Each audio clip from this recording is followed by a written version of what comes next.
Bonjour à tous, je vais vous montrer quelques extraits anglo-saxons que j'ai traduits qui montrent l'incompréhension actuelle entre les hommes et les femmes. So why are men afraid to approach women these days? Just look at the world that men have to exist in. If a guy mentions how nice you look, it's harassment. But if he keeps quiet, it's male indifference. If he buys you flowers, he's after something. If he doesn't, he's not thoughtful. If he's proud of his achievements, he's full of himself. If he isn't, he's not ambitious. If he tries to keep himself in shape, he's vain. If he doesn't, he's a slob.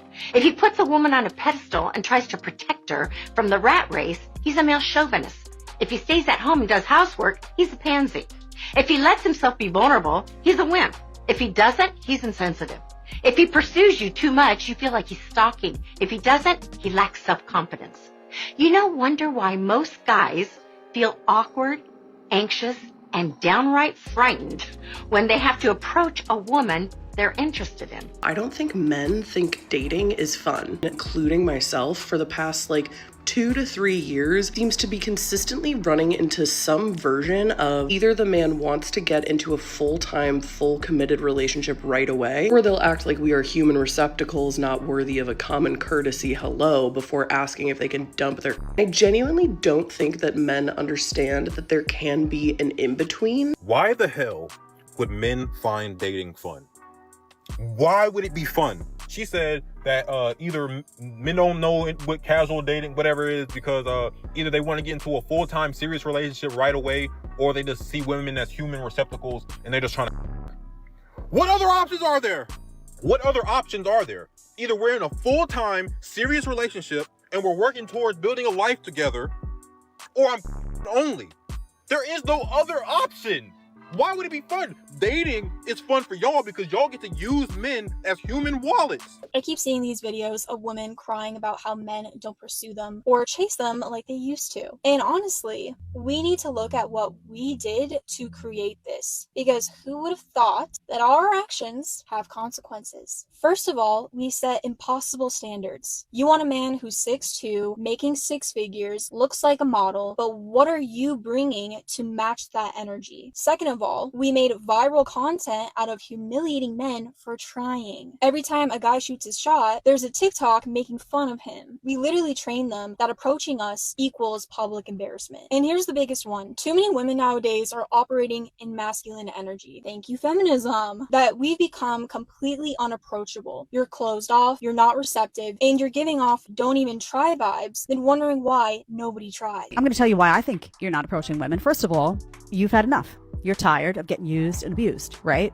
So typically you used to approach women, get laughed at. Oh, women are wanting you to approach just so that they can get attention and validation about how good they look that night, get their free drink, and then they drop you like a hot potato, right? 86% of women say that they want a man to make the first move. Yep. 50% of men are scared of making the first move for being seen as creepy. And 20% of Gen Z say that a man approaching a woman in person always or usually constitutes harassment. You have women who still want to be approached. You have men who know that if they don't approach, nothing's going to happen. Yep. But if they do approach, they're scared of being seen as creepy. They're concerned that they're going to either upset this girl or that they're going to be part of some Me Too scandal, which isn't good. And then you have a societal pressure. Lots of men are checking out of the world. A man tried to offer to buy me a drink.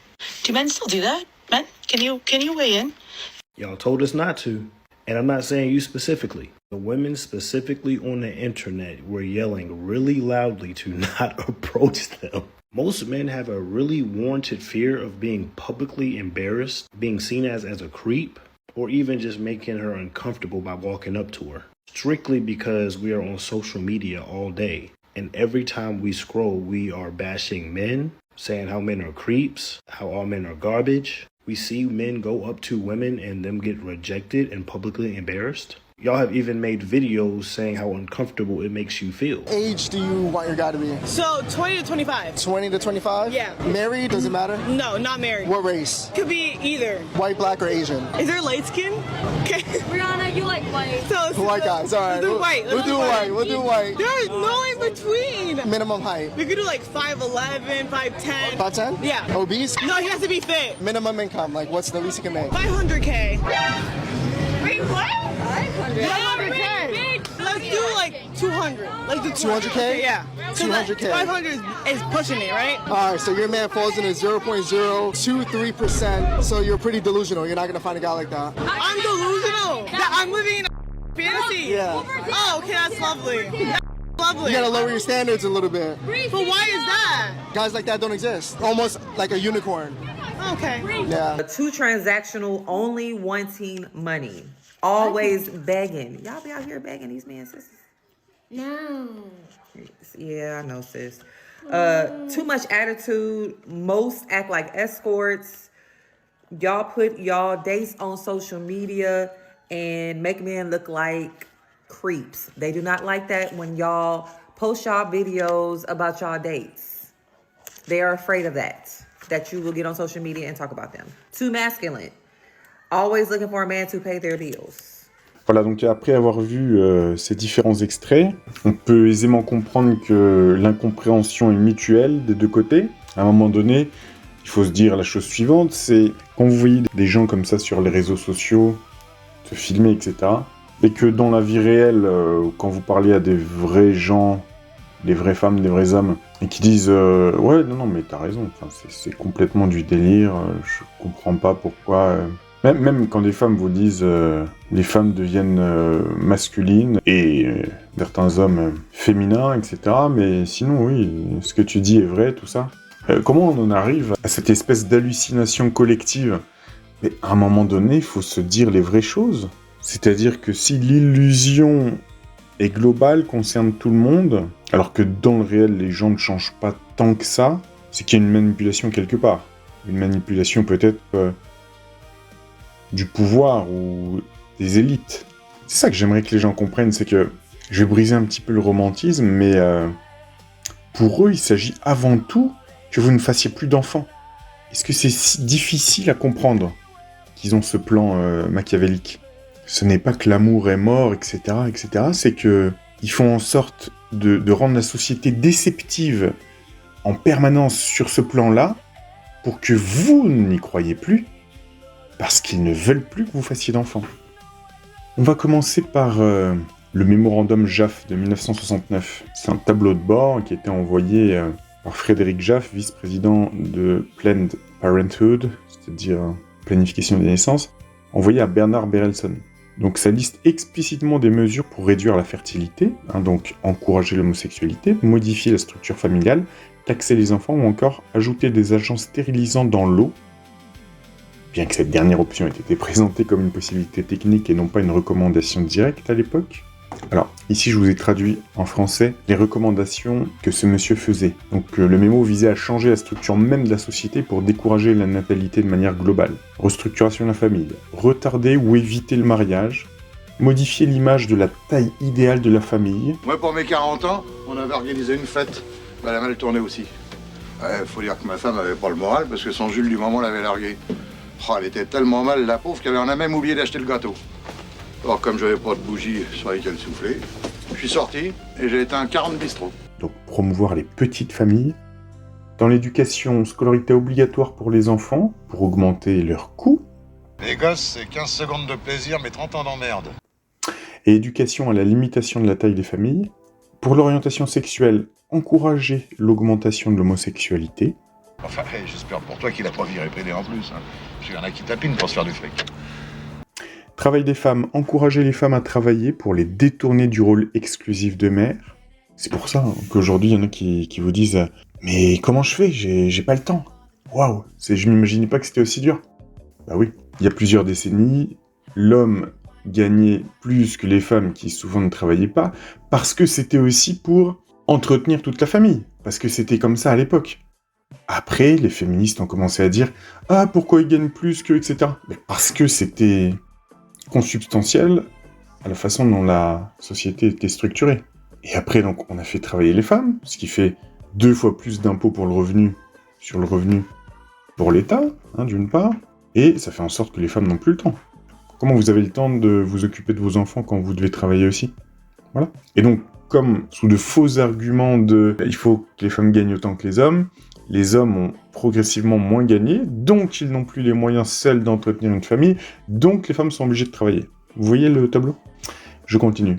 Mesure radicale, introduction d'agents de contrôle de la fertilité dans les réserves d'eau potable. Donc ces gens-là sont des assassins, c'est clair. Alors en termes de dissuasion économique, l'idée ici c'est de rendre le fait d'avoir des enfants coûteux ou financièrement pénalisant. 30 ans d'emmerde, 30 ans d'emmerde, 30 ans d'emmerde. Modification des politiques fiscales.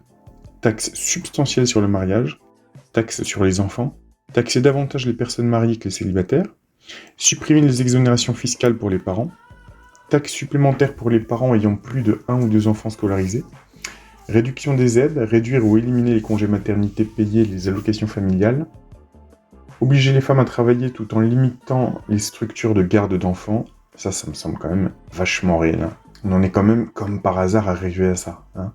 Pour rendre la gestion d'une famille difficile, limiter les structures de garde d'enfants. Logement. Décourager l'accession à la propriété privée et cesser d'attribuer les logements sociaux en fonction de la taille de la famille. En termes de contrôle socio et coercition. Des mesures visant à limiter directement la capacité de reproduction par la loi ou la force. Avortement et stérilisation obligatoire pour les grossesses hors mariage.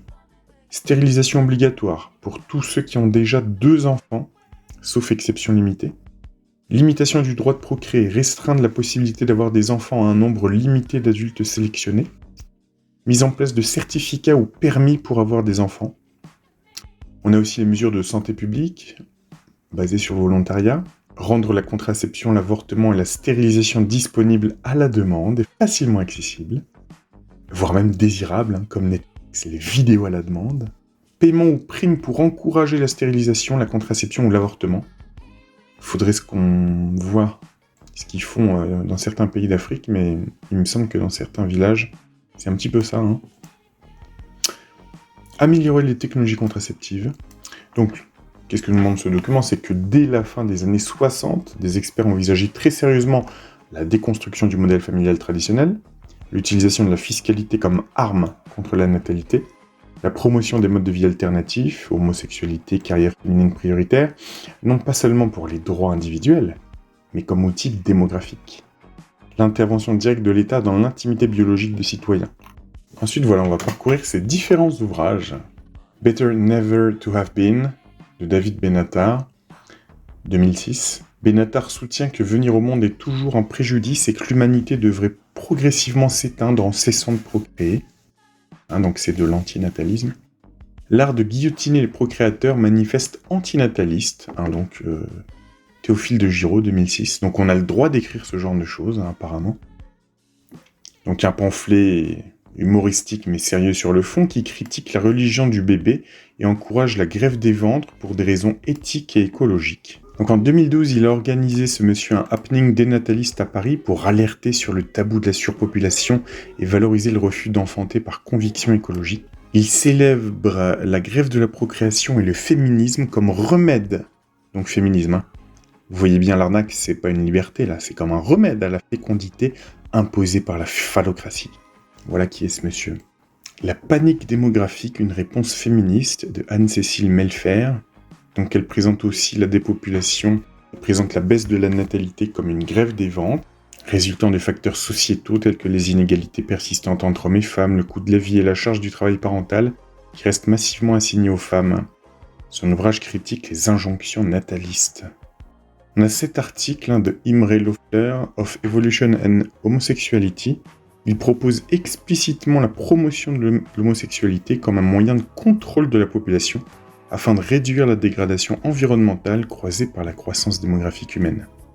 Il suggère que si l'homosexualité devenait la norme, le nombre d'habitants diminuerait considérablement. Ah bah non. Cette perspective aborde directement l'idée d'encourager l'homosexualité comme une stratégie théorique pour la dépopulation. Le rapport Kissinger NSSM 200 de 1974, qui a été déclassifié, c'est un document de sécurité nationale, qui analyse l'impact de la croissance démographique des pays du tiers-monde sur la sécurité des États-Unis. Il préconise de lier l'aide économique à la mise en place de programmes de contrôle des naissances. En d'autres termes, ceux des pays en développement qui ne mettraient pas et qui n'auraient pas mis en place de contrôle des naissances auraient très peu, voire pas d'aide du Fonds monétaire international ou de la Banque mondiale, donc du chantage. Du chantage qui fait penser aussi aux prêts ou aux dons de plusieurs milliards qui étaient proposés à plusieurs pays là, pendant le Coco-19 pour compenser la perte de PIB. Et le président Loukachenko, biélorusse, il avait dit, ils m'ont dit textuellement, si vous voulez recevoir cette aide, il faut rendre la vaccination obligatoire dans votre pays. Et il leur a dit non. Mais bon, après, on va le traiter de dictateur, lui. Alors, la bombe P de Paul Ehrlich, The Population Bomb, 1968, un best-seller qui prédisait des famines massives dans les années 70 et 80 dues à la surpopulation. Ehrlich y suggérait des mesures coercitives si les méthodes volontaires échouaient. C'est-à-dire vous obliger à... la bombe P, 7 milliards d'hommes en l'an 2000. Can Life Prevail? La vie peut-elle l'emporter? De Pentti Linkola, 2004.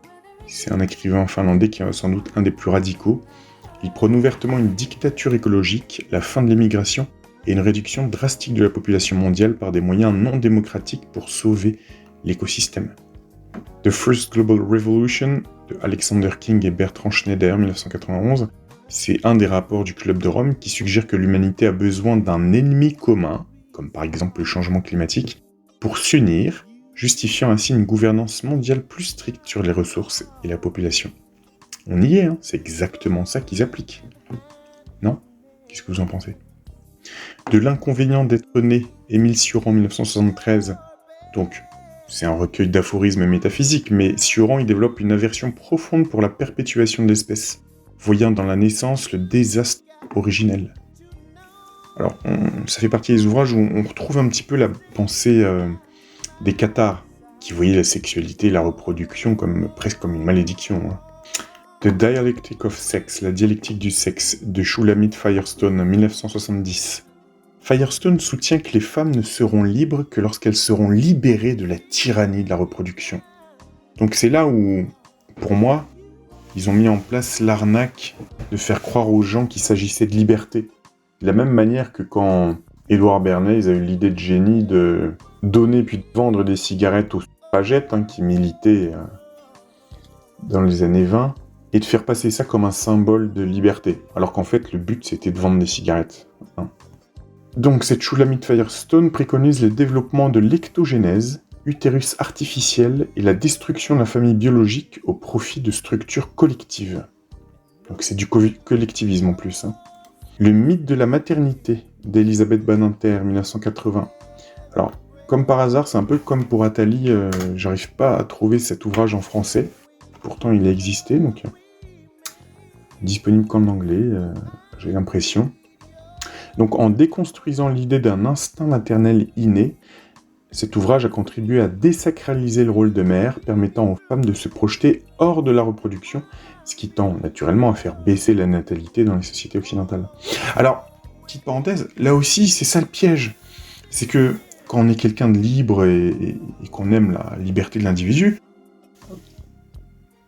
on peut pas dire « Ah oui, les femmes n'ont pas le droit de se projeter en dehors de la reproduction ». Oui, bien sûr qu'une femme n'est pas juste une mère, et de la même manière qu'un homme n'est pas juste un fournisseur de spermatozoïdes ni un banquier. Et il faut qu'on se comprenne, qu'on se respecte mutuellement. Mais quel effet ces ouvrages-là ont eu massivement dans la population? Mathématiquement, ça a eu l'effet de faire baisser la reproduction. Voilà, c'est ça l'effet final finalement. Le reste, c'est pas qu'on s'en fout, mais eux en tout cas, ils ont un but recherché et ils l'atteignent. Voilà. Alors, ça c'est un livre à la fois qui va dans notre sens, mais qui est intéressant quand même. The Manipulated Men, l'homme manipulé d'Esther Villard, 1971. Il a été très controversé. Ce livre critique les relations romantiques et la séduction comme des pièges, où les femmes manipulent les hommes pour assurer leur confort via la famille, décourageant ainsi le modèle traditionnel du couple reproducteur. Alors, il y a du vrai dans le sens où certaines femmes prennent les hommes pour des planches à billets ou des vaches à lait, et ça se voit notamment lors des divorces, mais le résultat final de ce genre d'ouvrage, c'est quand même déjà d'éloigner les hommes des femmes par incompréhension, finalement. Enfin, c'est ça que ça produit, je sais pas si c'était volontaire là ou pas. Alors, ensuite, on a carrément la critique de la séduction et de la masculinité, avec des livres comme « Moi les hommes, je les déteste », Pauline Armange, 2020. Donc ce type d'ouvrage s'inscrit dans une tendance de séparatisme féministe qui remet en cause la nécessité des relations hétérosexuelles et par extension la formation de familles. The End of Men de Anna Rosin 2012. Ce livre décrit le déclin de la domination masculine dans l'économie moderne et suggère que les structures de couple traditionnelles deviennent obsolètes, ce qui entraîne mécaniquement une baisse de la formation de foyer. Donc, c'est ça les armes redoutables que certains utilisent dans la communication, c'est quand vous dites à des gens lambda, des gens dans la moyenne, pas forcément très intelligents, etc. Quand vous leur dites ce que vous faites, ce que vous êtes, c'est un peu obsolète, c'est démodé, vous êtes un peu out. Et quand on rend certaines autres choses sexy, y a des gens qui manquent de structure et rien que ça peut les tenter vers des formes alternatives de sexualité ou de vie. 25 ans après, ils se rendront compte que leur vie sentimentale a finalement été un désastre, qu'ils n'ont plus d'enfants, ils n'ont pas d'enfants alors qu'ils auraient aimé en avoir, etc. C'est ce que disent certains, pas tous. C'est ça aussi le résultat, bizarrement. Donc, pour les gens lambda, ajouter à ça, donc le désir de faire comme tout le monde, d'être toujours d'être toujours branché. Vous imaginez qu'il y a des gens qui se mettent à essayer de coucher avec des personnes de leur sexe, etc., juste parce qu'ils ont lu que c'était cool. Mais réellement, c'est un tel manque de structure interne qu'on en est là. Rajouter au narcissisme, etc. Donc ajouter à ça un coût de la vie chère, l'augmentation des frais pour l'éducation des enfants, etc. Mais pourquoi voulez-vous que ça ne décourage pas ? C'est comme ça qu'on en arrive à 1,6 ou 7 enfants par femme. Alors, ça c'est un ouvrage à la fois intéressant et... Bon, il est surtout intéressant, on va dire. Michel Foucault, Histoire de la sexualité, la volonté de savoir. Il analyse comment le pouvoir, donc le biopouvoir, il l'appelle, gère les populations, non plus par la mort, mais par la gestion de la vie et de la libido.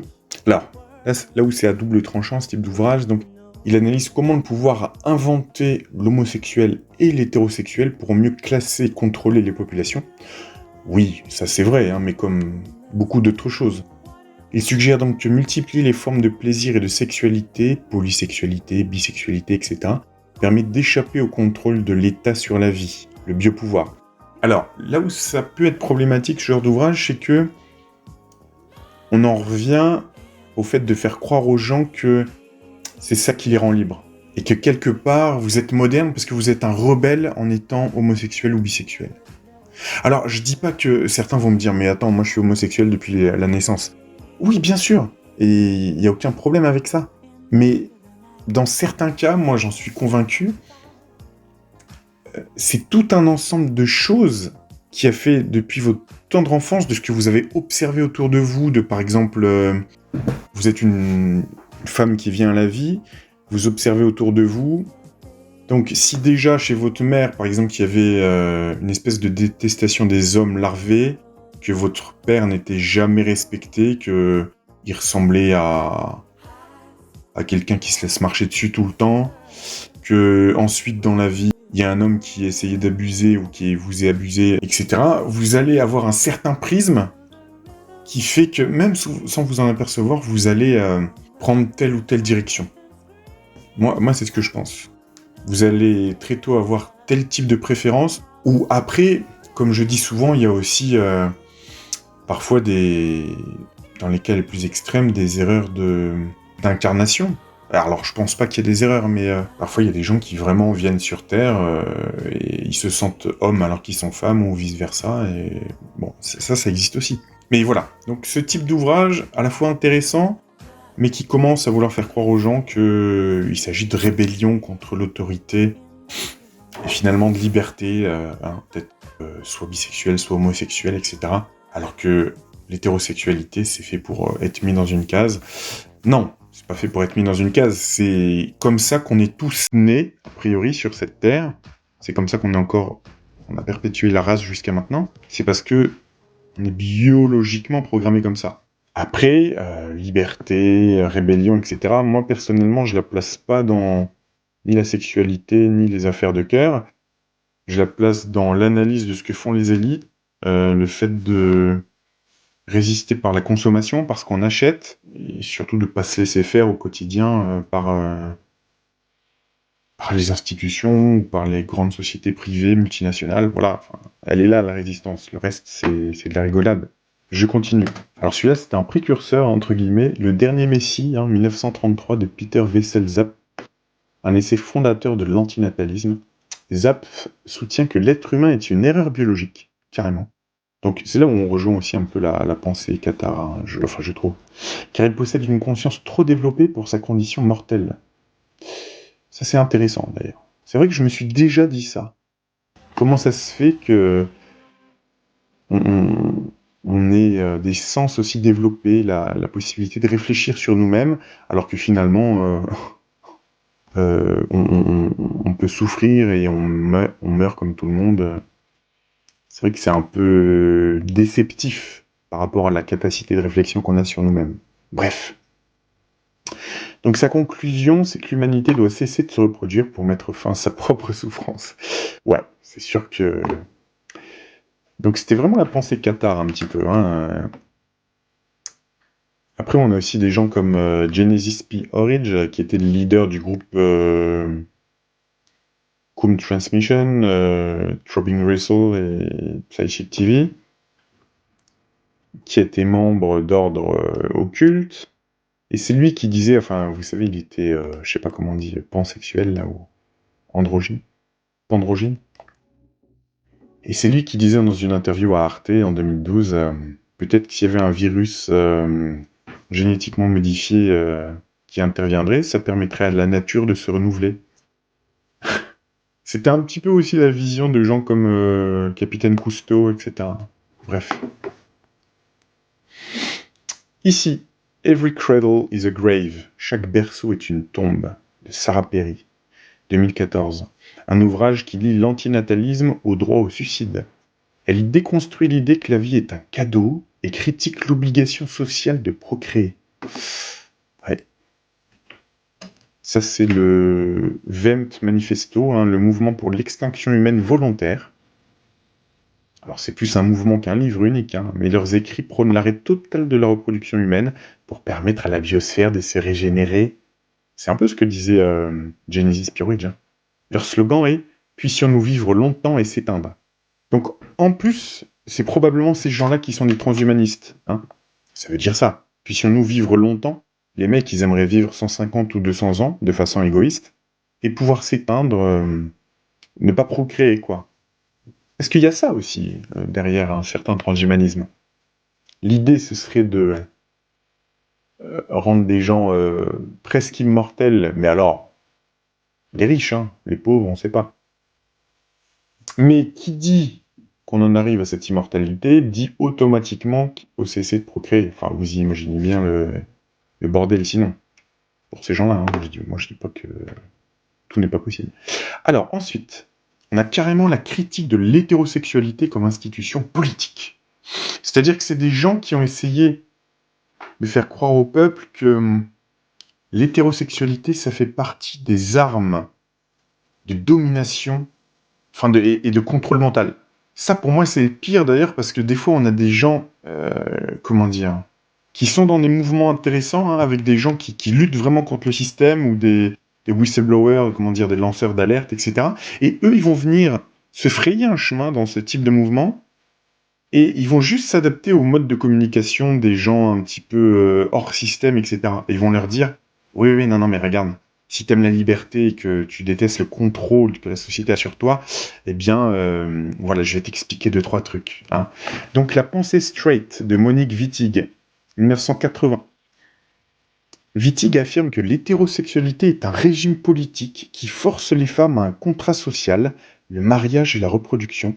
Elle explique qu'en sortant du système hétérosexuel, les femmes sortent de la catégorie de femmes définies par la servitude domestique et reproductive. Dans le même genre, alors je sais pas si c'est la bonne pochette, mais l'hétérosexualité obligatoire ou la contrainte à l'hétérosexualité de Adrienne Rich, 1980. Elle soutient que l'hétérosexualité est une institution imposée par la société pour garantir l'accès des hommes au corps des femmes. Alors, là déjà on s'arrête tout de suite. Il y a 2 options. Soit cette femme s'est fait abuser par un homme quand elle était jeune, et c'est comme ça qu'elle voit les hommes, uniquement comme quelqu'un qui t'attaque physiquement pour avoir ce qu'il veut, et donc elle en déduit qu'ils sont comme ça. Soit c'est quelqu'un qui voit les femmes comme quelque chose d'extraordinaire, comme la 7e merveille du monde. Hein, parce qu'il faut quand même être très très sûr de soi pour dire garantir l'accès des hommes au corps des femmes. Enfin, sauf que là, on parle pas de garer sa belle voiture dans un garage, ou... Enfin, je veux dire... Et puis, si on va loin, si on parle de l'individu au sens ésotérique ou sacré du terme, le corps est un temple sacré, le corps masculin est aussi sacré que le corps féminin. Enfin, je veux dire, il n'y a pas de... Donc là, on est déjà dans une forme de... Elle voit le monde, elle se voit comme la 7e merveille du monde, elle voit le monde comme ça, c'est-à-dire l'hétérosexualité qui, paradoxalement, a fait en sorte qu'elle-même vienne au monde, parce que dans les années 50, il n'y avait pas encore de procréation médicalement assistée. Mais non, pour elle, c'est une institution imposée par la société pour garantir l'accès des hommes au corps des femmes. Comme si d'ailleurs les femmes n'avaient pas besoin aussi du corps des hommes. Enfin, bref. Et que la plupart des femmes feraient d'autres choix si elles n'étaient pas contraintes par la pression sociale et économique. Comme si un homme n'avait pas une pression sociale et économique aussi. Hein, dans les extraits là, au début de la vidéo, est-ce que je vous ai mis ces femmes qui disent il doit gagner au moins 200K par an, etc., etc. Ou encore, lui il a pas réussi sa vie, non parce qu'il est au chômage, ou il gagne le SMIC, enfin, ouais, tu vois, quoi. C'est pas un bon parti, quoi. On continue. Alors là, c'est plus des livres sur la théorie du refus de l'enfant. Hein. No Future, Queer Theory and the Death Drive, de Lee Edelman, 2004. Donc, ce livre-là. Edelman critique ce qu'il appelle le futurisme reproducteur. Il explique que toute la politique moderne tourne autour de la figure de l'enfant, qui est protégé pour construire l'avenir. Il appelle les personnes queer à rejeter cette obsession du futur et de la reproduction et à embrasser une position antisociale qui ne cherche pas à se perpétuer. Bah oui, c'est pratique. Et en plus, on vous fait croire que vous êtes moderne parce que vous êtes un rebelle. Alors qu'encore une fois, la rébellion ne se situe pas là. Le désir homosexuel, de Guy Hockenheim, 1972. Influencé par Deleuze et Guattari, Hockenheim soutient que l'homosexualité est révolutionnaire, voilà, encore une fois, parce qu'elle brise le cycle de la famille nucléaire capitaliste. C'est-à-dire que maintenant, une famille, c'est capitaliste. C'est pas quelque chose qui est naturel, qui fait que on perpétue la race, non, c'est quelque chose de capitaliste. D'accord. Pour lui, le désir homosexuel est une menace pour l'ordre social, car il n'aboutit pas à la production d'un nouvel individu, l'enfant. Donc on est un rebelle en fait, parce qu'on est homosexuel. Comme si on pouvait pas être rebelle à l'autorité en étant hétérosexuel. Enfin bon, c'est pas grave. C'est un petit peu comme aussi tout ce qu'on voit aujourd'hui, tous ces clichés, que ce soit dans la mode, dans les métiers créatifs, etc. Essayez vraiment d'être fin. Tous ceux qu'on vous montre à la télé, tous ceux qui ont réussi, etc., dans certains domaines, des domaines de sensibilité aux arts ou à la mode, etc., ils sont, à chaque fois, je veux dire, grand bien leur face, ça pose aucun problème, mais là aussi, il y a une surreprésentation, ils sont homosexuels. Comme s'il n'y avait pas d'hommes qui existaient, qui avaient une sensibilité artistique, et qui ne puissent pas être homo. Hein, c'est-à-dire, ils s'arrogent certains domaines, de la même manière qu'ils s'arrogent certains s'arrogent certains termes, comme le terme fierté, hein, parce qu'on ne peut pas être fier du fait d'être autre chose qu'homosexuel, ou on peut pas être fier de... Je sais pas. Non. Il s'arroge des mots également. Donc c'est une autre couverture de Histoire de la sexualité et de la volonté de savoir de Michel Foucault, dont je vous ai parlé tout à l'heure. Vice versa, bisexualité et l'érotisme de la vie de tous les jours, de Marjorie Garber, 1995. Une étude massive qui montre que la bisexualité est une menace pour toutes les institutions stables, mariage, lignée, héritage, car elle est fluide et imprévisible. Donc là encore, hein, homosexualité, bisexualité égale rébellion. Donc vous êtes un individu libre, donc vous êtes contre le système. Donc faut en être fier. Et ouais. Ici, c'est des ouvrages plus d'approche technocratique du pouvoir et scientifique sur le contrôle de la libido. On a The Biological Time Bomb, la bombe biologique de Gordon Rattray Taylor, 1968.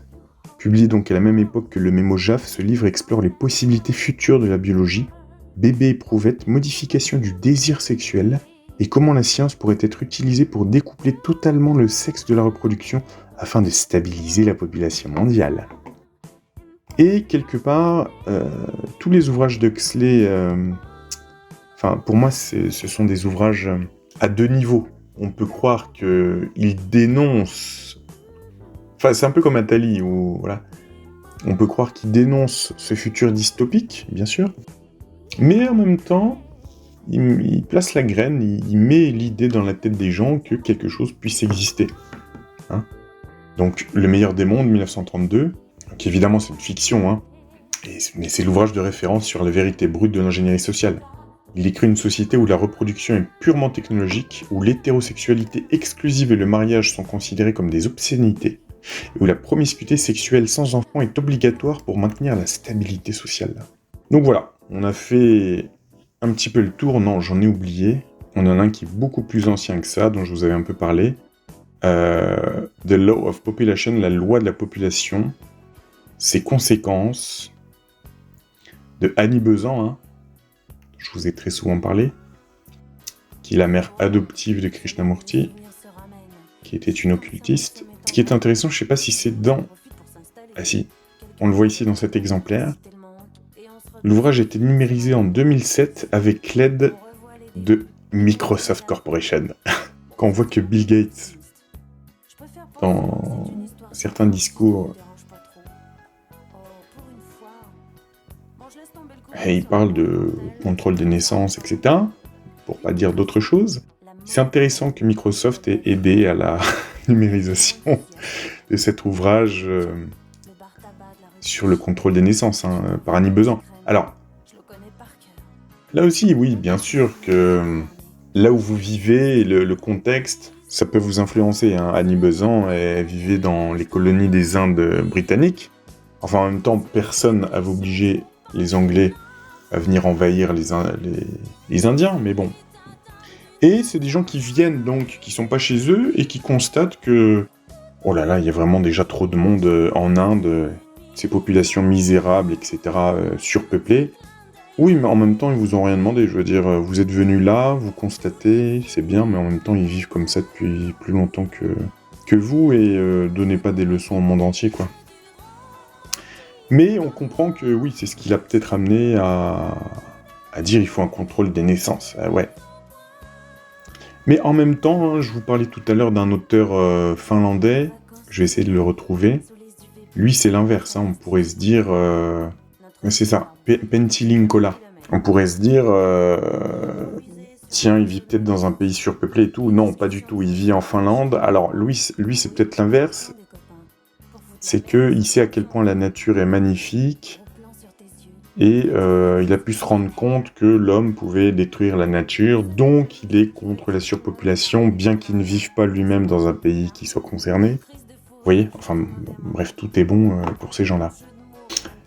Mais globalement, est-ce que vous avez compris? Partagez peut-être cette vidéo à des jeunes qui n'ont pas encore compris, qui se disent ah, mais ce mec m'a pas regardé à la gym, il est pas venu vers moi, et j'attends que l'homme fasse tout, etc. Si les hommes font pas tout, c'est des gros nazes, mais en même temps, dès qu'ils essayent eux-mêmes d'avoir l'initiative, on se moque d'eux, on les critique. Voilà, arrêtez avec tout ça. On n'en est plus là. Le truc, c'est que vous êtes victimes tous, on l'est tous, d'une conspiration à grande échelle, et tant qu'on n'aura pas délogé ces gens-là qui nous dirigent, et qui, on le voit, on l'a vu hein, dans tous ces livres, qui ont prévu la dépopulation sous toutes ces formes, tant qu'on ne s'est pas débarrassé de ces gens-là, qui osent en plus protéger la vie biologique de la planète. Oui, mais vous êtes qui, les mecs? Enfin, je m'adresse à eux. Vous êtes qui? Est-ce que vous êtes vraiment des humains comme nous, à vous sentir concernés par quelque chose qui n'est pas vous? C'est vrai que c'est assez étrange. C'est là où on se demande si ces gens sont vraiment humains, parce que il y a quelque chose de plus sacré qu'eux-mêmes. Mais pourquoi Pourquoi ils mettent pas fin à leur vie à ce moment-là? C'est ça qui est pas logique. Non, ils veulent que les autres, vous et moi, on ne se reproduise plus pour pouvoir protéger la mère nature. Mais en même temps, la mère nature, il faut être très présomptueux pour penser comme ça, parce que la nature, elle l'a toujours fait, elle le fera toujours. Elle est capable de supporter bien plus qu'on imagine, et en même temps, c'était inscrit peut-être dans le programme divin que l'homme en arrive à autant de technologies, etc., et à se développer autant, donc si le plan l'a prévu, la nature aussi, hein, et si c'est trop à un moment donné pour la nature, elle se débarrassera elle-même de l'excédent. Enfin, qu'est-ce que vous voulez que je vous dise? C'est des gens qui essayent de tout prévoir et tout, qui ont finalement peur. Mais pour moi, les choses ne doivent pas être brusquées, c'est antinaturel. Si la nature décide de faire le ménage, elle le fera parce que c'est inscrit dans son programme. Mais quel besoin d'en rajouter? En essayant de rendre les gens homosexuels, en essayant de décourager la natalité, la famille, en se moquant des hétéros. Enfin, stop. Absolument arrêtez ces gens-là. Voilà.